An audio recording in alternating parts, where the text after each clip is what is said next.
back, relax, and maybe get yourself a snack. Me and you gonna have a little chat about books. Hey guys, please excuse my cat. She's on my lap. She doesn't want to move, but she'll probably move as soon as I properly start filming. If you see a random tail or ear, that's her. There she goes. Anyway, today I am here to do a book review for one of the finalists in the SPFBO competition. This book is called Netherlight, and there is a couple of things I want to mention. First up, there are some trigger warnings for this, some off-page rape and some violence. But besides that, let's get into the review. So this book was a little bit of a mixed bag for me. I went into it and it's one of those stories where the first 20% I enjoyed, but I didn't get the story I thought I was going to get from that 20% for the whole book, because at that 20% mark, the whole story shifted into a completely different direction and I didn't see it coming, but I'm not sure that I liked the direction it switched to because it was so different from where I thought we were going.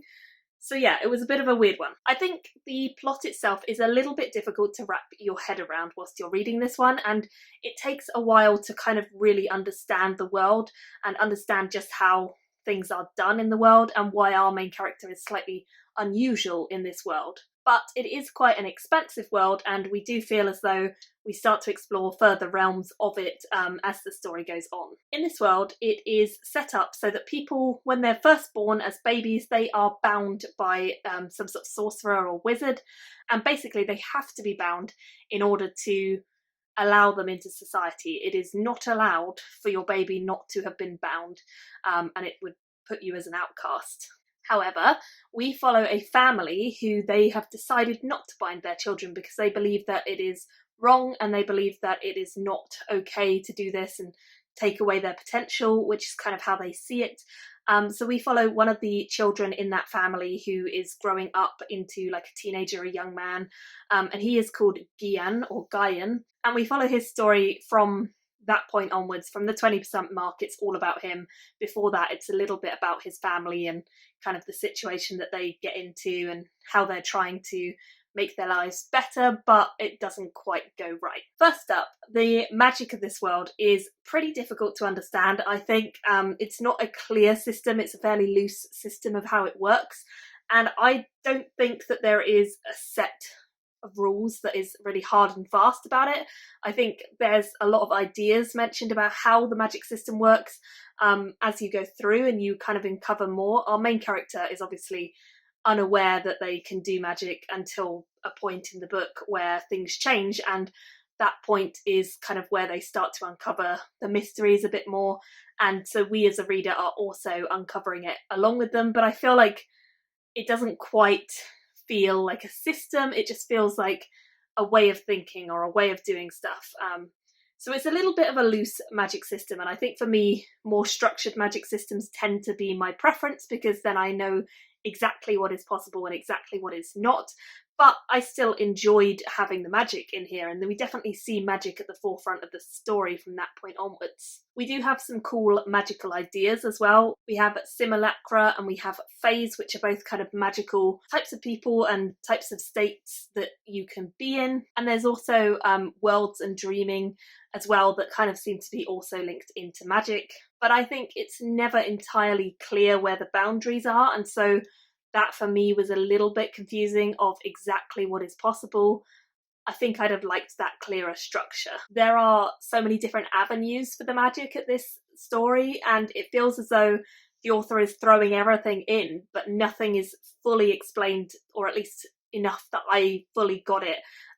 So I would have liked maybe less magic ideas, but more refinement on the ideas that were there, just to make them really clear exactly how they worked. As I said in the beginning of this review, the first 20% feels pretty slow to me. It's following the whole of the family, and I think it's largely there to set up the world for you and give you an idea of the world and how it works, but I felt as though it was quite slow going and quite a tediously long introduction to things. But then the 20% mark comes and the story does this massive shift into Guyan's story, and really does change the pacing and does change the focus a lot. So I definitely enjoyed elements of shifting. I just think they felt almost like two different stories rather than one story that just shifts into a new direction. It felt almost so different that it was two different stories.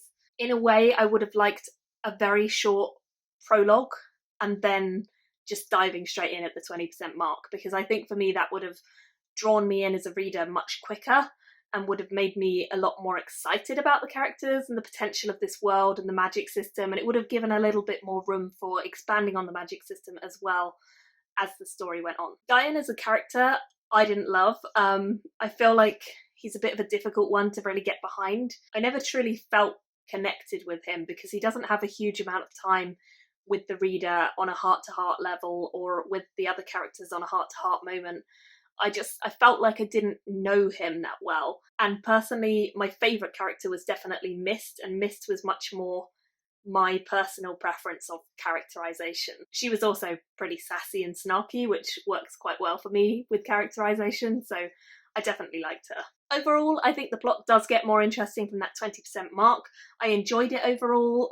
There were parts which were a little slow, like the beginning and certain sections of the book, but I think overall it works really well. And if I just had a little bit more of a character connection for the story, I think it would have worked incredibly well for me. There's definitely politicking and a lot of good ideas with that as well.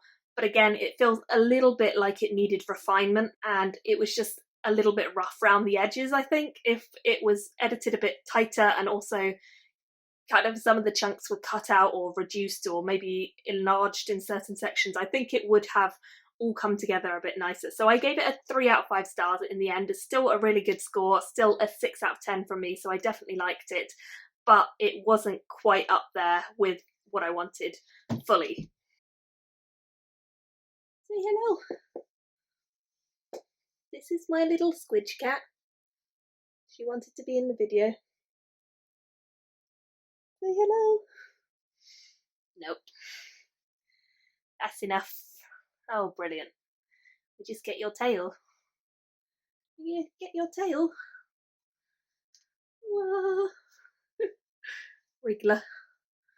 Where are you going? Hey? Are you going to go out now? Are you going to go out?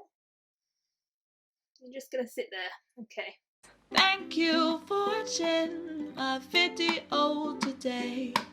Go pick up a book, then come back and chat with me again.